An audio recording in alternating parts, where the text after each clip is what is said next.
Hello. All right. We, I say we because I'm so used to actually having somebody here with me. But today I am alone. And not only am I alone on today's cast, but I'm not in my room.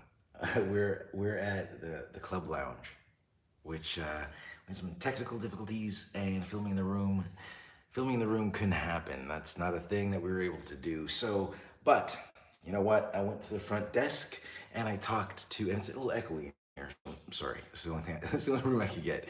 Now, it's a little echoey in here, and it's a big room. Hey. Now I'm gonna try to read comments as they come in, if possible, because usually I have somebody else here reading them. But I've got nobody. I'm all by myself. Maybe we might have a guest come in. I don't know. I told people I could use some help, with somebody to spot me. So we'll see if anybody shows up. But anyways, yeah, we couldn't film in the room. But I went to the concierge, the front desk. I went to the front desk, and I met this beautiful man named Patrick, and I did not play Dwellings. Oh, it's done. Dwellings of Everdell. But I met this beautiful man named Patrick at the hotel, which we are at the Atlantic Congress, and he let me borrow this club lounge to do the show, which was great. So Patrick, if you're watching, thank you. He's a good man. Okay, so let's get to it. So I'm by myself, and the news is at a minimum with this one. So I think this should be a quick episode. Okay, now first I'd like to start off by, there was some questions about what are the Essen promos. And here's the thing.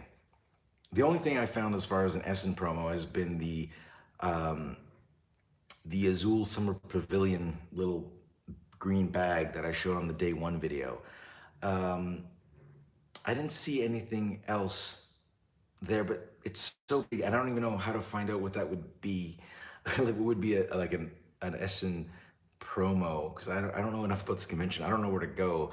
And everybody I asked, the only answer I got was the Azul thing.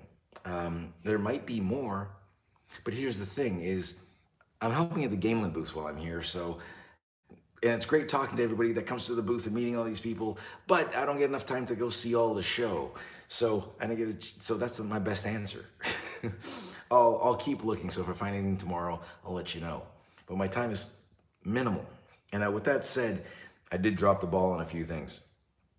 There was a request to go see King of Tokyo and check out some other games and bring you back news. And I really wanted to, but I ran into a situation where it was one meeting after another, and all I got to do was what was scheduled, and there was no gaps in the schedule to go do anything else.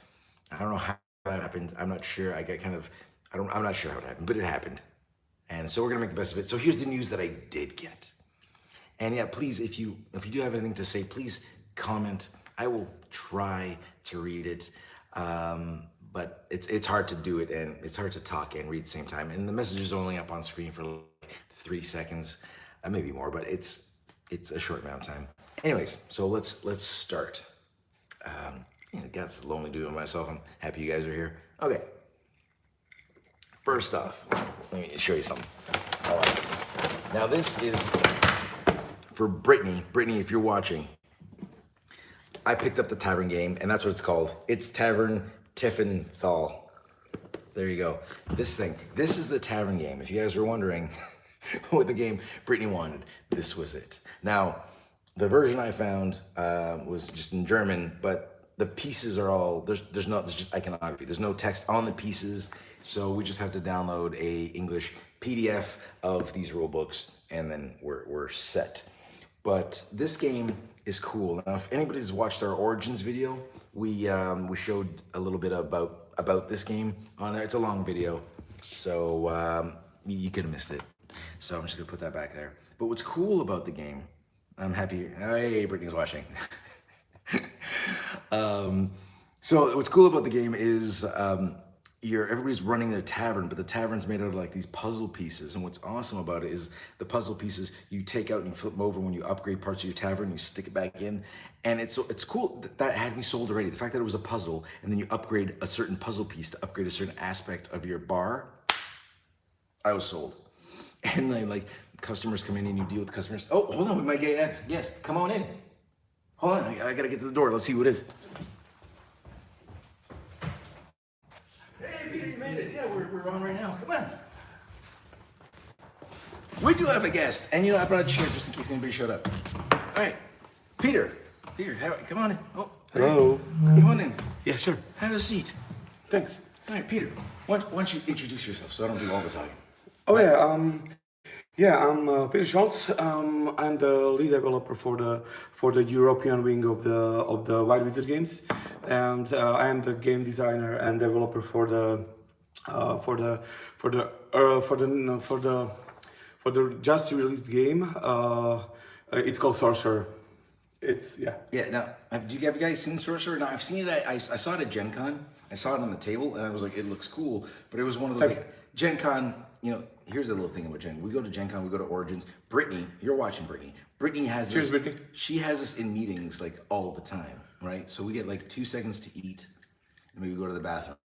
And then it's like meeting. Yeah. But I walked past the table with Sorcerer, and I was like, ooh, and I was gone. That was it, right? So, and we can jump right into Sorcerer right now. So we'll go kind of back and forth. So the thing is, Peter was sweet enough to hook me up with a copy, and I thought, hey, I'm gonna save myself some time from reading the rule books for Sorcerer and go play it. You just get a demo. So I went to the booth.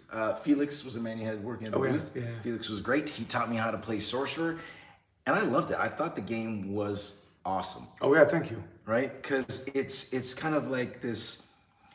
When you do the deck building, it's like you have certain pre-made sections that you can mix and match, right? That's how, if I understood correctly? Yeah, that's right. Because in my demo, it was already constructed. Yes, that's right. And it's like a smash up style. I assume you know the smash up. It's a brilliant game. But instead of smash up, where you smash up two of those something like a houses, I don't know what it's called. By the way, sorry for my English. I'm not native speaker. In Sorcerer, you have 3 of those sets, and what's that? You are just smash them out, and the skill cards from the sets are you just set it aside, and you have basically a character set, a lineage set, and the domain set. And when you lay down the cards, it brings your name. It brings you your unique name, mixing those sets. So basically, you can be those the names from the game, like Tigu, which is the demon. Tigu, the demonologist of the Forgotten Temple. So it brings you this role play element. That's right. I remember you telling me about that, and I didn't know. I was so like focused on the rules. I missed that. But yeah, no, that's right. Because and I like that because you like you said it was. Let me see if I remember. It's lineage, and it's the domain set. Domain is the last one, isn't it? Yeah, domain is. Oh, so it's character, lineage, domain. Yes, exactly. Right. Domain is basically the place where you are well known for, where you have a huge influence, and you have some followers from the domain. Yeah. So what's cool about Sorcery is, like I say, like you have these sets already. So it's like these 3 main sets, like you lineage, like we mentioned, the character, lineage. You got character cards, lineage cards, and your domain cards. So and then you can mix and match those. So you take that pile of cards, and you're like, boop, that pile goes there. Yeah. This pile goes here. This pile goes here, and then you make your deck. You're like, pick whatever one of each pile you want. Yes. And we have 64 options straight from the core box. Oh, that's good. Yeah, and we have like 9 additional booster packs, fixed, not randomized, that you just opened, put on the table, and you have a new set to go for a deck build. So we have a lot of options already. It's great. Like I really enjoyed it, and I'm not just saying that because you're here. I actually, Peter's here. I bumped into him at the bar downstairs, in the lounge, and I was like, Peter, I just played your game. It was awesome. Yeah. So I just had to run out and tell him, and then we got to chatting, and I was like, hey, if you're around, come to the live show. And here he is. But so when I played, played with he has the zombies. Oh, the necromancer. Is that what it Yes, is? sure. Yes. So necromancer versus vampire is what I played. He's the guy with the hands coming out of the coat. Oh yeah. Right. So yeah, because every Yeah, actually, that's my artwork. that's your artwork. I am also a artist of the game, and then in the core set, nearly half of the artwork are mine. Holy crap, that's awesome. Yeah, thanks. You did a great job. I love that. Yeah, at least I can present my vision the better way if I am doing it on my own. But definitely I have a pile. I have a team of artists, really talented people from the Middle Europe. Yeah. And yeah, I said hi to all of them if they were watching that. So they did a really great job on that. That's amazing. I'm even more impressed. Oh, thank you. Like, because yeah, the game looks great. The artwork looks great. And so the basics of the game is you got like 3 locations, right? Everybody's got like their main battlefields. Yes. Yeah, their battlefields. And everybody's got their main character. So like I had a little standee Yeah, character of my necromancer. Yes, exactly. And then I was playing against somebody who had a little standee of a vampire. Yes. And then you put it on the locations. Yes. And then you have certain abilities that trigger to those locations where they Exactly. are. So they act as like anchors for their specific abilities to those locations. And then from your hand, you can cast like minions and upgrades to those minions and whatever spells they have on there. Basically, that the whole game concept when you are talking about the standees. About the positioning itself was that it is something like my celebration of the old CCG stuff. I'm a huge fan of late 90s, early 2000 CCG, TCG, you name it, games. And I want to design this game as an anthology. At first, of course, I designed this game for myself, and this is that I recommend to all of you guys. But when you want to design games, design the game for yourself at first. And it is something like a mashup between the Warhammer, which I'm also a huge fan still, and the CCGs. So the first part of the game is something like a CCG, preparation for the battle. And when the battle comes, you will have those something like a Warhammer style dice checking thing, you know, and therefore the avatars for the positioning and triggering the abilities during the battle. Oh yeah, right. There's dice in it too, right? Because there's there are custom dice. There's like a prepping stage where you Exactly. like spend mana cast Yes, and you mark your preparing turns. for the and then you go into the battle stage, and that's where you roll dice. and then you just check the dice. Yeah, and you can force people to re-roll dice. Oh yeah. Right? Yeah. Oh yes. Which is cool. Like if you Yes. get a roll you don't like, either you don't like it or you don't like theirs. Of course. You pay to get them to re-roll. For me personally, of course, in each card game there should be really a re-rolling element in the game, and not just roll and wait what is going on. The thing is also that you have these omen tokens, and it's not an infinite resource. It's very limited. It's basically you will get the resource as you play the cards. It's the omen token, and that omen token can be bring into the play via playing your cards. So it is how you will prepare for the battle. You will get those omen tokens, and the omen tokens is used for rolling the dice. And it's really crucial because you can reroll your own die, or you can reroll die of your opponent. So, do I want to push my luck to do more damage, or I will save it later to defend myself? So these omen tokens are a crucial element in the battle. Yeah, and what the thing is interesting with the game is you don't actually attack the other player. You attack locations. Oh yes. So and then when you do damage to locations, you flip them over and you mark that Exactly. you won that. Yes, and somebody else exactly. won that. Yeah. So it's like an area control almost, Yes. right?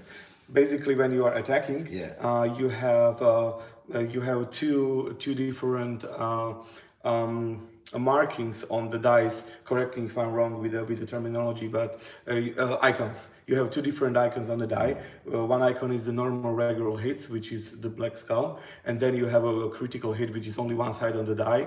Critical hit is a star, it's a pentacle. And when you roll the critical hit, that's the only one die when you can directly focus the damage. So basically, when I roll a critical and I roll 3 regular hits, I will just use my critical to deal damage to some of my opponent's minions. But all the regular damage is handled by my opponent. This mechanic will as from my experiences, will never lead to frustration in the game. Basically, when you will when you will lose the game as a regular player, not a hardcore competitive beast. Yeah, yeah. You will not be frustrated at the end because you have a good time, and you will not be frustrated and angry that something's going on, something going wrong because you was the one who is spreading the damage. Because the system is he does the damage, and I say, okay, it goes on my minions that are on that location, or on the location. Yes, exactly. Unless it's a critical, then he gets to pick. Yeah, yes, exactly. And you have an omen token to reroll his critical back. Yeah, which is really unique. And the cards, like, there's great variety, and the abilities on the cards, the special abilities. Like, I sat down after Felix taught me the basic mechanics. I just read the cards and I was like, oh, I get it. Like, there didn't seem to be any special terminology on the cards that I didn't understand. Yes. There is no keywords. Yeah. No keywords. And everything is on the cards. Which is great, right? So, there was just... Yeah. Oh, thank you, Brittany. And, okay, so that was great. If we can always go back to anything you want at any point. If you get inspired by anything that we've said, it comes up, you should just bring it up. This is a very free form thing. Of course. All right. Yes. So, now one of the things, what do we got here? Okay, so I was just reading some comments. Yeah. You guys can read them. So, it's gonna be hard for me to respond, as I mentioned. I was telling them earlier that usually I have somebody that's reading the comments and then reading them out loud so we can talk. Oh, yeah. But you guys talk amongst yourselves. Hey, Brittany, if you're watching, you can answer. She can answer questions. You're not here, but she knows me on the inner soul. Oh yeah. Okay. We're connected. Okay. Yeah. Even across waters. Okay. So one of the things I wanted to check out, because I picked up, I showed you guys the box if you watched live feed. Yeah. I showed you Sorcery yesterday, and Star Realms. Thanks for that, by the way.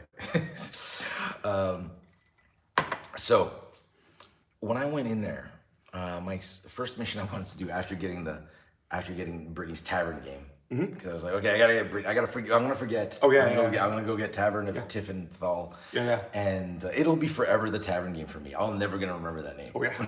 I don't know why. Oh yeah. So, but what I wanted to do, I wanted to get a demo of Azul Summer Pavilion. Have you seen it? Have you played any of the Azul games? No. Oh, they're good. I recommend. Oh them. yeah. Yeah, they're good. Azul 1. I played the basic Azul. And then they have Azul. Yeah. Azul. I know how to play it. Never played on my own. Okay. But I saw the gameplay and really hold my interest. It's a matter of time when I will get it. Oh yeah, Azul's great. And then I have the Stained Glass, which is the second edition, which I've never played, and I've heard people say they like that one better. Really? Yeah, but I like the first Azul. Yeah, me too. And Yeah, me too. but I've never played Stained Glass. Now here's where I am with Azul. We did a review video for it. I liked Azul, but I'm at the place where I don't ever want to play it again because I've played it so many times. Did you beat Brittany in Azul, or you are always Oh, get beaten? no, we're both back and forth. I think me and Brittany really? are pretty even. Yeah. I think I think it's pretty even. I think we have like hot streaks where it's like one night Brittany's on a roll, Oh, yeah. and another night like I'm on. Because a roll. I have an experience that girls always be the asses of the partners in that game. Actually, that girls really can play it like hardcore. It's this game and also the Splendor. The girls really can play those games. And last time we played, it's actually mostly female players that we played with. Yes. I've been crushed by plenty. Yes.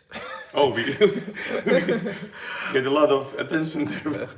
So, anyways, and again, sorry, I saw comments coming, but I can't change. It's hard to read. Of course. So I wanted to get the demo for the thing, and I saw it, and I was like, ooh, I can get the demo right now. But I was like, no, you know what? Because I was there like 5 to 10. We were a little late getting there today. So I walked by 5 to 10 before everybody gets in. I was like, ooh, I can get my demo. But I was like, no, I gotta get Tavern. Okay, yeah. For Brittany. So I got lost looking for a Tavern. I was in the right hall, but I couldn't find the numbers. Yeah. So I found it. And you can lost in the human traffic here. So, pretty easily. But the thing is, there was no humans yet, right? Like, because it was just before the show. Oh, okay. I see. Then I bought it, and I was like, okay, I got it. But as I'm buying it, there's like hordes of people like coming through, right? Then I was like, oh no, this is bad. So then I got in the bag and I paid them, and I walk over to the summer pavilion, and all the tables are just rammed. Like there's so many demo tables there. Oh yeah. And they're all full. Yeah. So I didn't get my demo of summer pavilion. Maybe if I get there early tomorrow, I can get it. And the thing is, like, I already have the game. I already own it. Oh, yeah. It's like Sorcerer. Like, but I like being taught. That way, I can just go home. I know it already. By the way, if we are speaking about the demo tables, Yeah. The thing that really touched my heart today, Yeah. it was that Rob came to me and he told me, Rob Darty, the designer and of the Star Realms, he runs your favorite games, and he the CEO of the Wild Wizard Games. He came to me and he told me that, hey Peter, we extended two more demo tables for the sorcerer because people really love it, and the tables was constantly full on that game. So I'm glad, and I thank to all of you guys that played. Yeah, and the thing is, one thing about Sorcerer is, it's one of those games. Like, as soon as I've sat down to a few demos, I was like, okay, I'm having trouble understanding. I'm not sure if I like it. And then then I get it. I was like, once I get it, I was like, okay, I get it, right? Yeah. Sorcerer, I was like, okay, I get this. It's starting to make sense. Yeah, it's not as easy at the first. It's the step into it can be really clunky because there are several factors Yeah. that when you can when you can be overburdened by the rules, but after the first turn you will be like. I didn't feel that. Like, Really? man, no. I felt like I liked this game right away. Like, the concept of it, I like right away. The things I was being taught, like the mechanics, I was like, I like it. So It was lucky you because when I was the one who describing you the rules, it will be like pain for you. maybe I had a great teacher. I am a terrible teacher. I can't teach. I don't know. I'm a terrible teacher. Felix, if you're watching, Felix, who was Mandarin. Yeah, Felix is a great guy. You did a great job. And but yeah, if you like card battling games, just check out Sorcerer. Like, it's great. Like, I like 100% recommend it. So, like, good job. Thanks. Bravo. So yeah, Summer Pavilion missed out. Thanks, Brittany. So sorry for the interruption. no problem. So Tavern, back to it. Oh, back to Tavern? Yeah. Oh, yeah. Well, the only thing about Tavern I have to say now is that I because of Brittany's Tavern, I missed my Summer Pavilion demo. Thanks. You see, Brittany? See what you do to me? Even from across, from across the ocean. You're affecting my day. Okay, so another thing today that I got to do, one thing I explained to the people was that there was a lot of requests for me to do certain things, but I didn't get a chance to do them because since I'm helping at the Gamelin booth, it's like I went to like a meeting, Gamelin booth, a meeting. Oh, Gamelin yeah, booth. I see. Like, and then it was over. Then the show was over. Then I didn't get to do anything. Yeah. So like my only chance was at the beginning, and but I was like, I am in the room with Sorcerer. I was like, I gotta get Sorcerer. I'm gonna go there now, right before the place fills up. So that's why I got that demo. So the next thing, I went and I talked to David from Explore. They're the guys who are doing the Tebaru with Simon. Or come on, sorry. If anybody's listening, it's come on. Are you familiar with the Tebaru? It's come on right now? It's not Simon anymore? Shh, don't say Simon. They don't like that. Okay. It's come on. Okay. So, no, Simon anymore. I'm just joking, yeah. So, are you familiar with the Tebaru?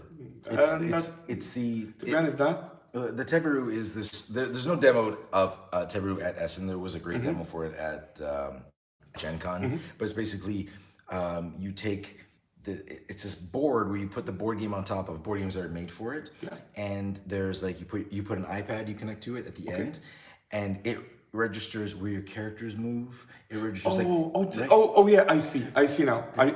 Yeah. It's great. Yeah. And you actually it's Explore is the company who's doing the hardware. Oh yeah. And they're teamed up with Come On to do Zombicide. Oh yeah, I know. Right?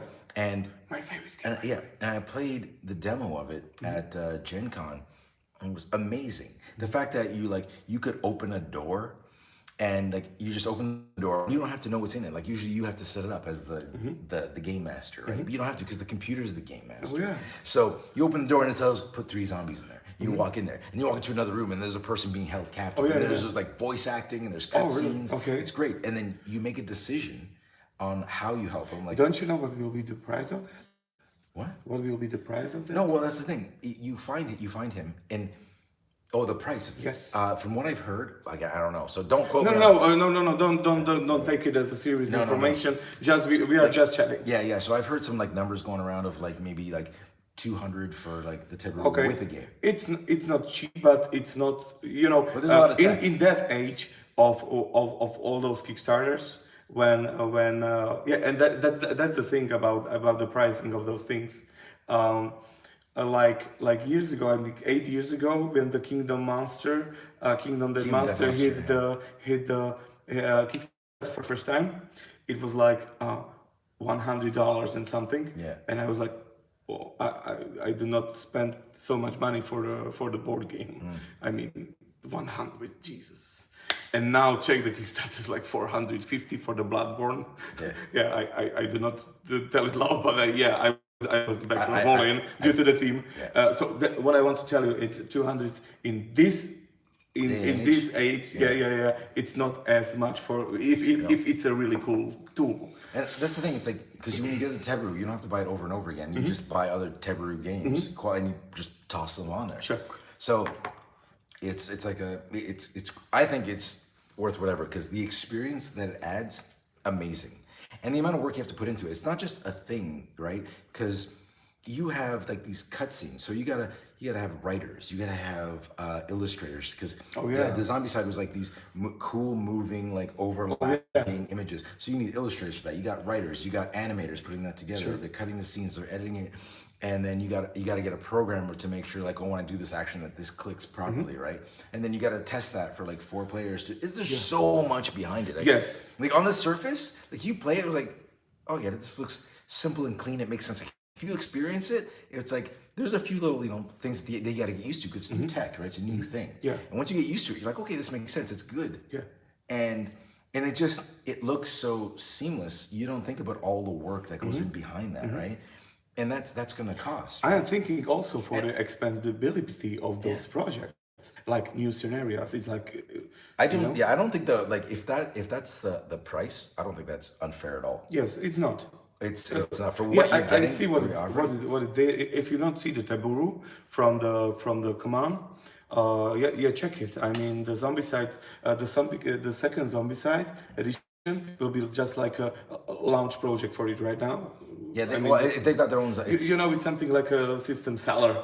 How to say? They have their own version of Zombicide that they're going to come out with. That's going to come out with the Teru like little package. Okay. And it's going to be sometime next year. Yeah. But yeah, it's anyways.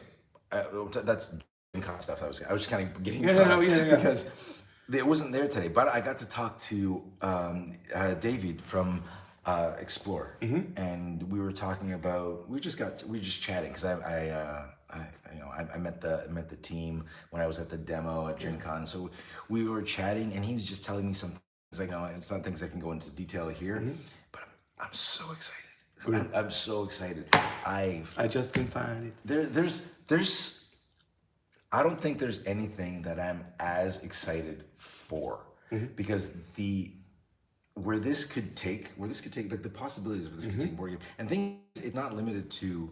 And again, I'm excited for this, but I don't think at all this is going to like overwrite how I can imagine playing Batman on that. Oh, anything, yeah. Yeah, and that's the thing is it's not limited to come on, like of course, other games, right? Yeah. And I think it's great. Definitely, it's the next generation for games. Yeah, and it's just there's gonna be I know there's gonna be some people that are being like I don't want my games to be like this. Yes, but you still have your paper version. Yeah, you know what I mean. Yeah, and it is a paper version technically, but yeah, there's your don't get me wrong, but if you like those other games, there's like thousands of games released a year. It's year. Not a mandatory thing to play some game. It's not a mandatory thing to have Zombicide. So when you want to just to bring a little bit more to your experience. Much more than a little bit. So you will buy a Tiburu and you will get a new experience for it, but it's not a mandatory thing. Yeah. Like for instance, there is a Mansion of Madness, the second edition. It is mandatory to have a digital app. This is a mandatory thing, but Tiburu is not a mandatory thing. No. So. Anyways, I just got more excited for it today. Oh yeah. It was just I was having a little chat. And did you have it here?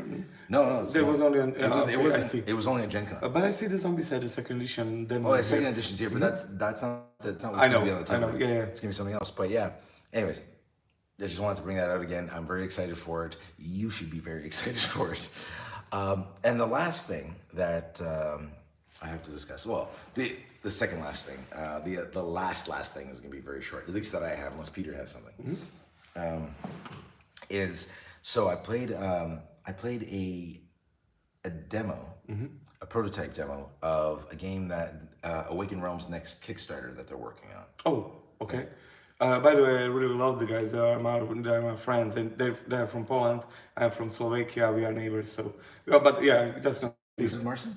yes, of course. Oh, Yeah, yeah. yeah. Marson's a great guy. Also, Pavel from the company. Yeah. They're really great guys. So I was excited because like I've being at Essen, being here in Germany and in Europe, I get to meet people that I've only talked to through email. So like I've never actually met Marson. And so I got there, was talking to him. He was like, "Hey, yeah, we got this new worker placement. Yeah, it's a worker placement game. So Wigan Realms is doing a worker placement, and it's called The Wall. Now, The Wall is based on the Great Wall of China. Oh yeah. So Oh yeah, I saw some. I saw some artworks from that game on their page. yeah, And it looked from artwork perspective, I didn't see the gameplay. Amazing. Yeah, It will be super cool. like the box art already looks awesome. Oh, yeah. Like, Yeah. like it's early. It's still like early prototype, and so we were playing it, and actually the thing was when I went there, I went to go get a demo. He started explaining and he gave me an overall. And I was like, okay, well, I'd really like to play this. Can I come tomorrow? Which is today. Yeah. I was like, can I come tomorrow to play? And he's like, sure. But it's like, 4 players is a good count. You have it. Are you here by yourself? I was like, I am.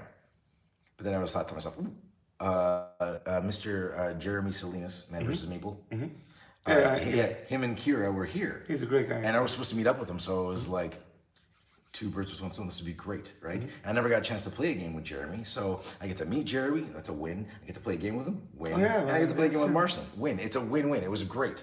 So I messaged Jeremy and we set up a demo. So it was me, Jeremy, Kira, and Marson. And we played The Wall. So now I'll tell you about The Wall.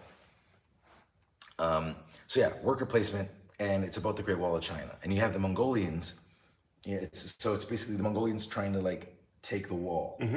And behind the wall, or a large chunk of the game that's where your worker placement stuff happens, but the majority of it is you're building resources and playing you're placing workers to exactly. You can collect resources to improve armies, to put the armies on the wall. You can build resources to improve the wall. And so basically the game is about defending the wall. You defend the wall. I see. But it's cooperative and not cooperative, right? Semi-cooperative? Yeah, it's semi-cooperative. So we got to work together so the Mongolians don't come in and like trash the place. But we still want to outdo because there's still a point track, right? Well, and I will wonder how they struggle with this team because the semi-cooperative games is something like a controversy. You know what I mean? Yeah. Not many. It needs to be really cleverly done. You know what I mean? I mean because semi-cooperative game could lead to could be really terribly wrong. I mean. My favorite part about semi-co-op games is how upset Brittany gets. Oh, really? Oh, yeah. It's like just pulling the rug from underneath her is just fantastic. My favorite semi-cooperative game is definitely Dead of Winter. Yes. That's exactly when the semi-cooperative design went really good. Yes. Really good. Yes. And it's funny that you mentioned Dead of Winter. What? We were talking about Dead of Winter, just like I think it was like yesterday's episode about how. Yeah, Jason. Yes, it is. Hi. It is great. So that was awesome. That was perfect. That was the perfect. I think Brittany is upset. Brittany's fine. She'll get over it. Yeah, really. She's still upset about a dog. Okay. We did the story on like another episode. We're good. A dog killer Mark. There you go. Everybody's on board. It had to be done. Sometimes, whatever. I'm not going to get into this. A dog had to be killed. It had to happen. The victory was all that was important. We're talking about the wall. Yeah. So you're placing workers to build resources to either reinforce your army that you put on the wall, or to reinforce the wall. So you build the wall, you make it stronger, and the Mongolians are coming in, and it has a really unique mechanic where if you put, there's like certain amount of spaces on an area where if you fill it, it'll trigger. But if you fill it with all your characters, it'll trigger, but you lose victory points. Okay. So it's like you want to fill it a little bit, and then you want somebody else to get a piece. You're like, come on, you want some of this gold, you want some of this stone. So come in here, and if you fill it with me, then we all win. We all get stuff, and then I don't lose my points. I still get some stuff. So there's this whole like you're trying to like negotiate with people. I assume that the guys really did a great job. They're great. And I like it had a lot like as a prototype, it had a lot of potential. It had some problems because it was a prototype. And they're well aware because it was like why am I doing this? Why is this important? But they're still feeling it out, and I think when it comes out it's going to be great because like Awaken Realms doesn't really let me down yet. Yeah, Awaken Realms is amazing because I think Marcin was here years before. Yeah. I mean, like maybe alone or maybe with a few people. I do not know exact information, but I chat with him or with Pavel from the company, and he was here with the Edge the Downfall, which is also a great game, a huge complex, something like a hex board battle game. Great minis. Great minis. Yeah, great minis. They should be better, but I've never seen. I've only seen them on Kickstarter. no, They look great. yeah.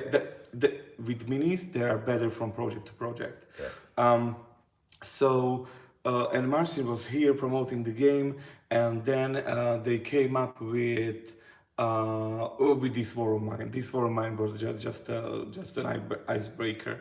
This War of Mine is a huge critically acclaimed game, and I have the video. I love the game. I love the game. I love the team. I love those adult things there, and now just check where he is. He has more than 70 people in the team, and they are doing amazing job. They are just the top guns of the Kickstarter nowadays. So basically, for those who are planning to have their own company, they bring their own projects to life. Marcin could be really an example of a huge success. That's like from one guy in Essen for a hell of a beast company in a few years. So that's all. That's Awaken Realms. You mentioned success, like Awaken Realms, like they did Tainted Grail, and Tainted Grail Tainted that Grail, year, yes, of course, it crushed Kickstarter. Like, yes, I believe it was the most yes, successful yes. Kickstarter project. Period. Yes, basically it's because it's from my perspective. You can see the passion there. Yeah. In this era of really huge success it's a golden age of board gaming. Board gamers, like even the Dungeons and Dragons were never as much popular as it is now. Yeah. And also Warhammer players are tremendously more than in the history. And those are the veteran games. Those are the games that are older than us. Yeah. So right now there are so many games, but there are so many games without a passion. I hope I will not offend anyone, but you see all those games that are you just see that this game is made up to just be published. Well, that's because you have publishers hiring designers to just make games. Exactly. And in the Awaken Realms, you can see the passion for the project, and the passion is in this age just a golden thing. Research of all the lore. They have a Arthurian legend, I think, right? Excalibur or King Arthur and so on. That's the whole grail about. Okay. And they did a great job, and they deserve every penny. Yes. Like I played the prototype of Tainted Grail. I loved it. Like I loved it. It was the only game I played solo, and I don't play solo games. Yeah. And I loved it right away. And I told Brittany, I was like, "You have to play this with me because I want to experience this as co-op." And it was great. Like the writing was amazing. Well, the writing, people do not. Many people do not catch it, because they get a product, they play it and so on. It's a beautiful thing, but they do not see how much research is, how much effort you need to put into research and so on, and how much stuff you need to collect to put something that you don't offend someone. You you really need to honor the to not how to say to not question the intelligence of the players. Do you know Yeah. what I mean? Yeah. Yeah, the players are really smart. Yeah, you got to give them credit, right? Like, Yes, of course, players are really smart. So you always need to take care to put them right information if you are working with historical facts. Even when you bring something like I bring in Sorcerer, it's based on the historical facts. I made a huge, I mean, there's a ton of hours of researching anything.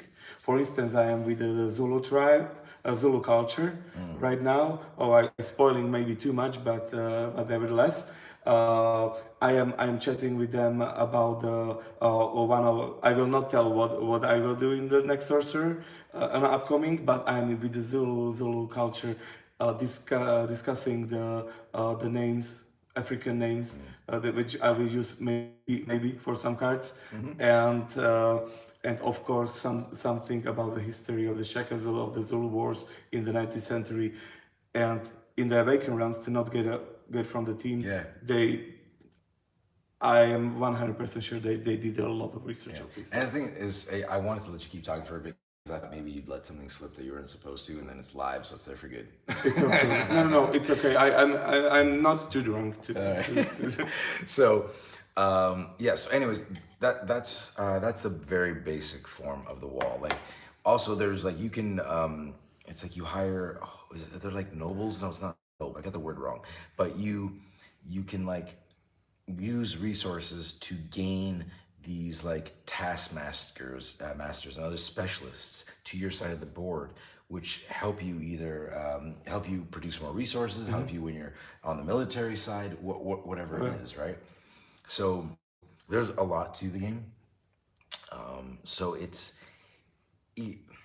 when I think worker placement, like my worker placement experience has been like viticulture and that kind of level, which I love, right? But my favorite worker placement is Age of Mythology 3. Age of Mythology 3, eh? Oh, Age of Empires 3. Age of Empires 3?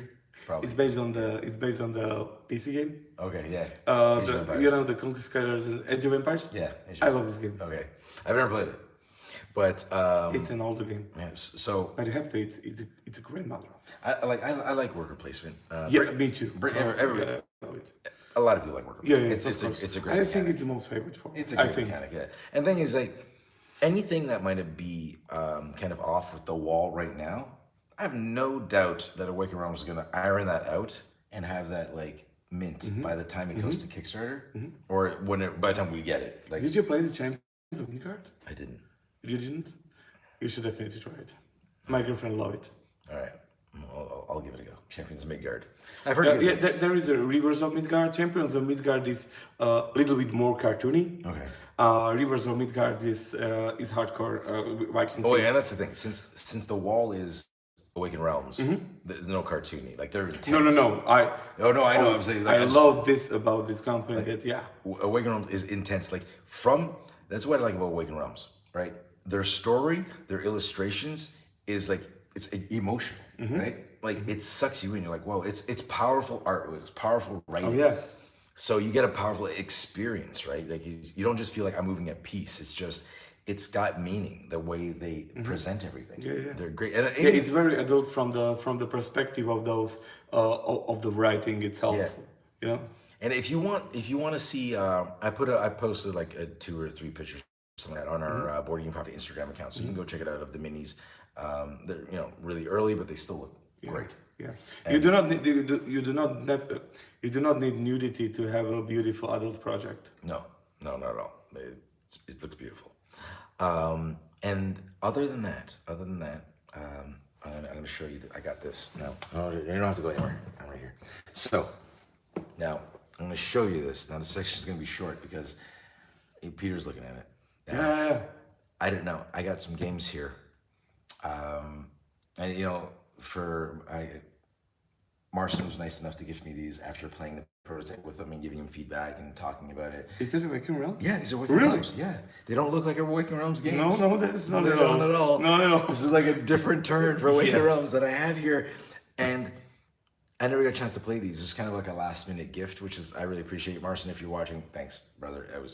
but I didn't get a chance to demo these or hear anything about them. So I don't. Well, he told me a bit about them, but I didn't retain enough to tell you. So I'm gonna show you some games that I know nothing about.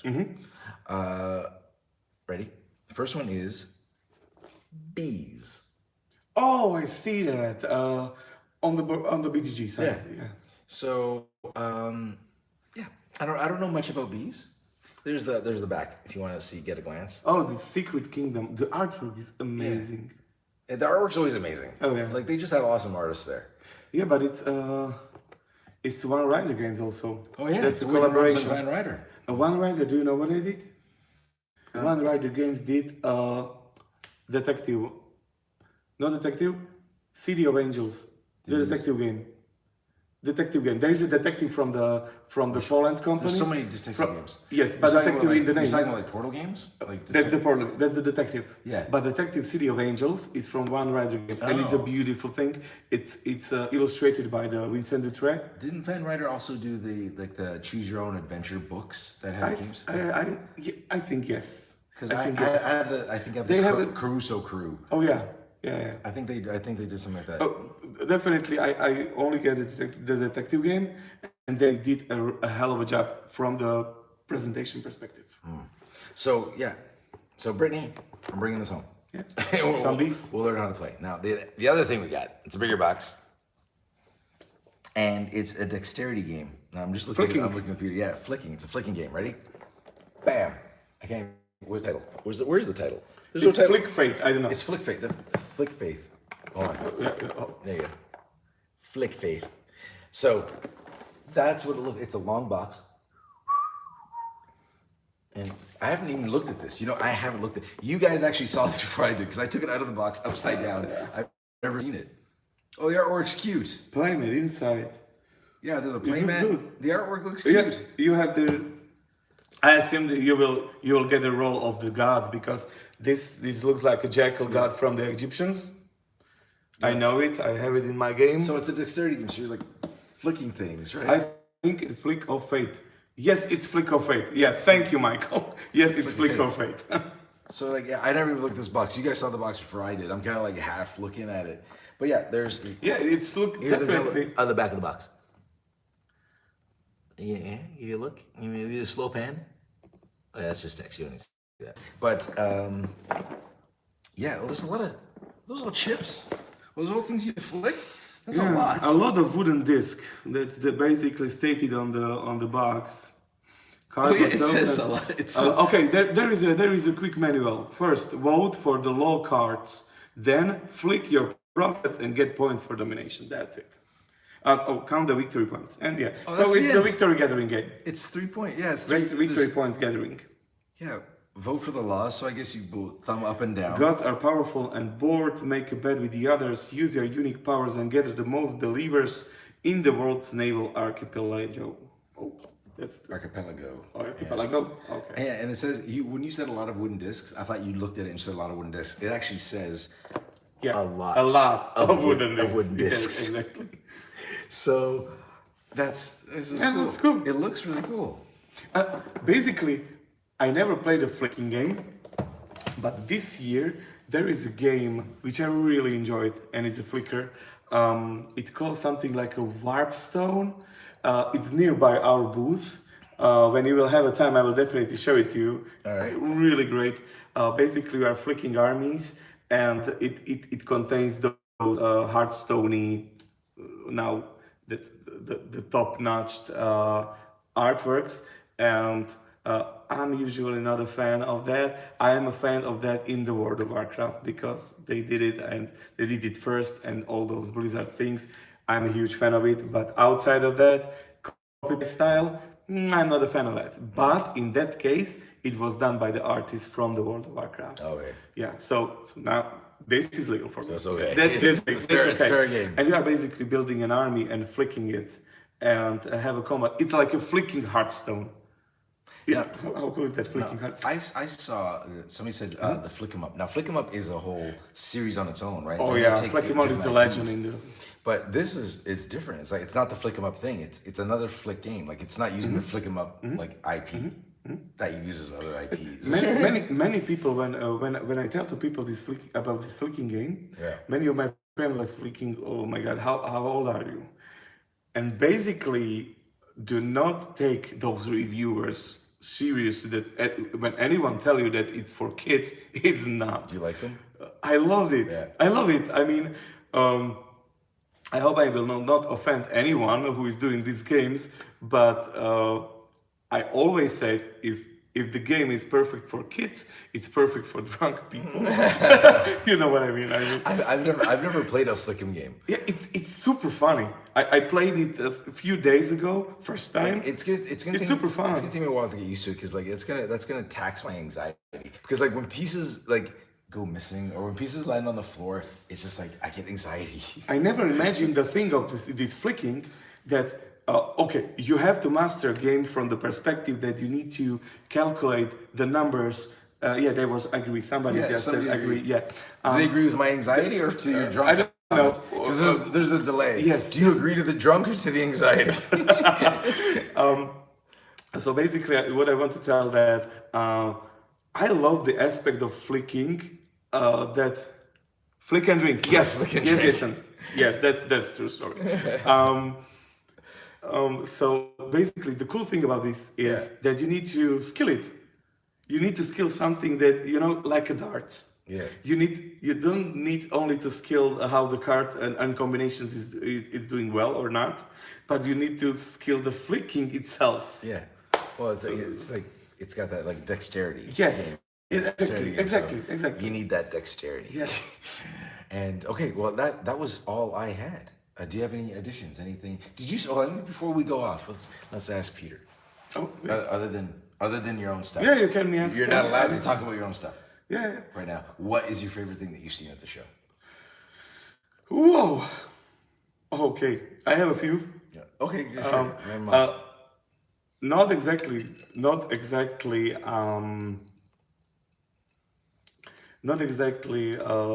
the favorite one, but I can tell you about the highlights. Okay, let's talk about highlights. How adult can I be? Can I use? Did you say? Hold on. Let me. Did you say? Yes. Let's pass on that. Okay. Yeah. Or let's use another word. Yeah. Check the game.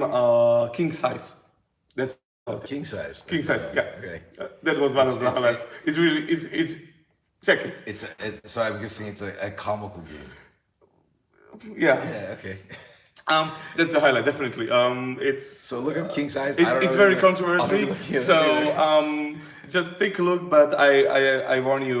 It's 18 plus. Do not check it if you are. If you're a child, do not do that. Yeah. Do not. And if you have child like nearby, do not look at it. But it's king size. It's not safe for work. And they have a big booth and okay. Yeah, big- that's really highlight. I buy myself a copy, of course, and also to my friends. And you also get a cookie. Oh, okay, forget it. That's one thing. What's your highlight? Yeah, that's. I mean, yeah, and the king size. You just looked on king size. The king size. The how to say when you have a poster of it, or for the promo. Yeah. There is a promo posters on the ladies' bathrooms. Oh really? Not bathrooms. The were you toilets doing? on the ladies' toilets. What were you doing in the ladies' toilets? I don't know. My friend here told me that there is a king size promo poster on our toilet. It's, Okay. Okay. The next highlight, I buy a game called Possession, the demonic card game. Okay. Tell me about it. Yeah. Tell us about it. Yes, of course. The artwork there, I am a huge fan personally. If you are familiar with really old Games Workshop stuff, like old Warhammer Fantasy, pretty adult, and those pencils, like Mordheim and all those games, and it is like the old medieval pencils artworks, and basically it's a card game that you are playing as a demon, and you want to possess some souls, some guys in a town called the Nine Gates or something like that, and you can possess somebody during the night.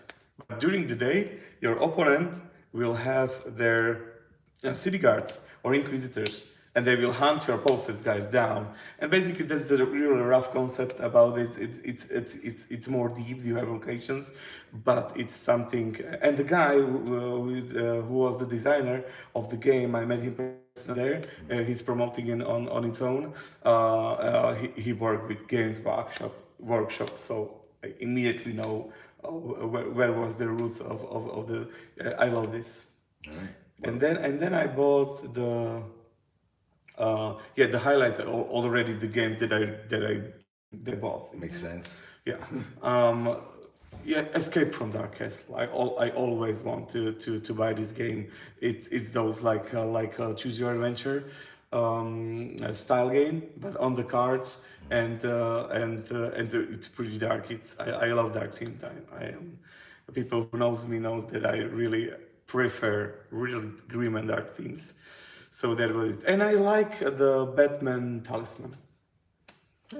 Right. I've never played Batman Talisman. I I see it a lot. I am not huge of Talisman. I don't know, people will kill me, but I'm not a huge fan of the Talisman game. You're not the first person. I've never played a Talisman game, but I've heard people say I love the idea of Talisman. I really love it. I really love it 2 hours, not 5. I even like Monopoly.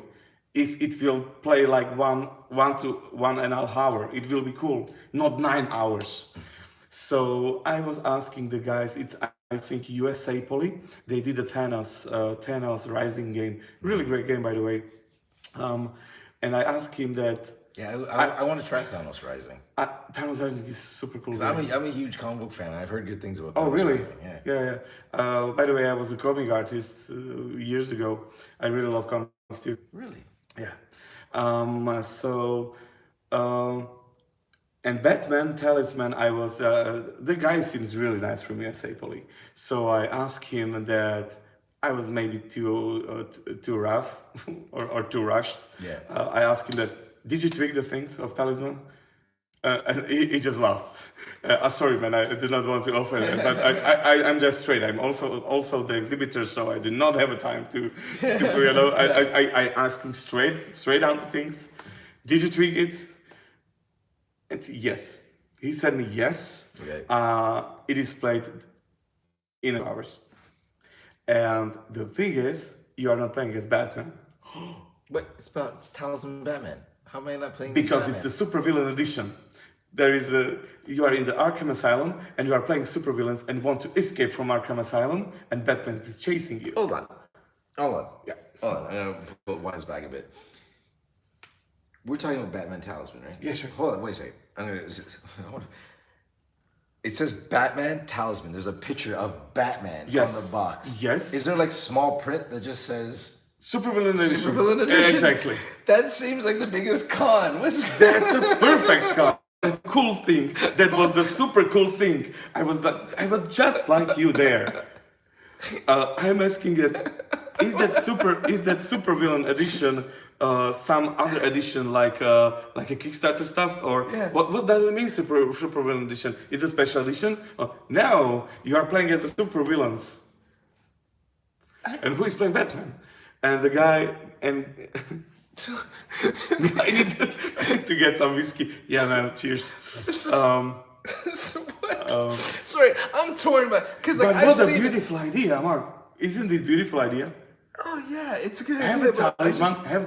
Have this franchise, talisman franchise. Yeah. And screw the Batman. Screw it, because those people just understand what's Batman about. Batman is about his villains. He's the most boring character in it. The villains are the ones who really shine. I don't think anybody can argue. Batman has the best villains, by far. Yeah. Batman has the best villains. Yes, hands down. definitely. The villains describe the Batman. Yeah. And the best thing, I really love the comic books when the Batman he's not he's really questioned his own light. You know what I mean? Many times the Batman becomes villain itself because it just gets crazy among them. So those are very cool comics. I love it. But overall, the Talisman Supervillain Edition looks like a beautiful thing, really beautiful thing. Give this a shot. Do not get just do not pass the game. Just it's Talisman, and you have some bad opinion about it because you played it or you read the bad reviews. Talisman classic. Talisman is classic game, and they took it to the huge new level, and the miniatures there are awesome. Yeah, like, Awesome. like honestly, I never played a Talisman game because of like I saw Batman Talisman, and it interested me because I'm a huge comic book fan. So I was like, "Ooh, Batman Give Talisman!" this a shot. Give this a shot, man. And Definitely. if you guys seen, I'm into Batman. Since, Yeah. we do the how to play basically FAQ. that was the first video that I checked with you. It was how to play Batman? Yeah. Not how to play. You're unboxing. Oh, yeah, unboxing. Yeah, I have this. I have all of the stuff. You unboxed me before I did. So I was checking this video. So like the thing is like the only reason I didn't play Talisman is because what you said. I heard a lot of reviewers saying Talisman was like, right? So Because it was too long. and people were like commenting on Batman, but they didn't play it. They were like, well, if it's just a reskin of Talisman with Batman, I'm It not isn't. interested. But one of the things that people dislike on the Talisman is that is the roll to move. But when are you playing a Batman villain? I don't know. Roll to move seems to me super cool thing. You are a villain. All right. Imagine a Joker or Riddler. Roll to move. Of course, it has sense. That I'd have to see it. because roll to move in a Batman game, when you are roll to move as a warrior in the super dungeon fantasy or medieval and so on, it is like what happened. But when you are a villain in the Batman, your unpredictability is portrayed by these dice. Everything just clicked together in this whole stuff. Therefore, I am super interested in it, and I will check it out on tomorrow. All right, now before we sign off, I have one question about this. Sure. Are we fighting Batman or just running away from Batman? Oh, that's I don't know, but I think you are fighting because there are many items that you are, and yeah, you have those cards, like in Talisman, like in Encounters. So you are roaming the Arkham Asylum. So you have something like a Calendar Man and Victor Saz, my favorite character, on the cards, and they will join your group. So as you are going, as you are running out from the Arkham Asylum, you get a new stuff like baseball bats, and you will get additional villains to join your group. Seems to me like a beautiful thing. All right, cool. So that's it for our Essen Day 3 wrap up, our impressions of Day 3. I will try. Again, I've asked this before. I asked this earlier in the last video, which was like, if there's anything you want me to look at or get info for you, leave it in the comments. And I totally failed. I didn't do any of the things in the comments because I was so busy with for one thing, and the show was over. And tomorrow the show is super exhausting. Yeah, and the show is shorter tomorrow. The show is I have less time.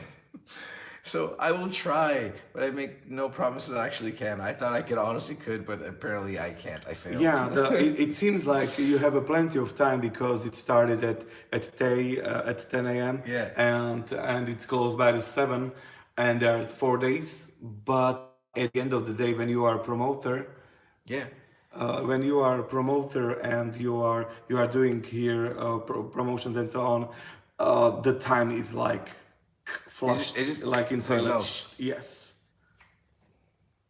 All right, I saw this comments come up. Thing is, good thing about your comments, I can always go back at them. Yes. But and I will. But yeah, it's time. It's like this. The show's done. Yes, just and then I have like 2 hours here, 2 hours there, or an hour here, an hour there to just okay, I'm gonna run out and get a demo, and and I gotta go. Yes. Yes. You barely get a chance to even finish. Yes. So. Yes. But it's I've had a great time. I've had a great time. Okay, so tomorrow live we'll be doing another live video about our last day at Essen. Thanks for joining me, Peter. Thanks so much. That was really great, brother. Okay, thanks guys. Thanks for remember, leave comments, do the things, let me know, and I will try my best. So have fun, keep gaming, Yeah. be social. And check out our new Kickstarter coming out. Sorcery Cooperative. Huge boom. There you go. Do that. Yeah. Okay. See you guys.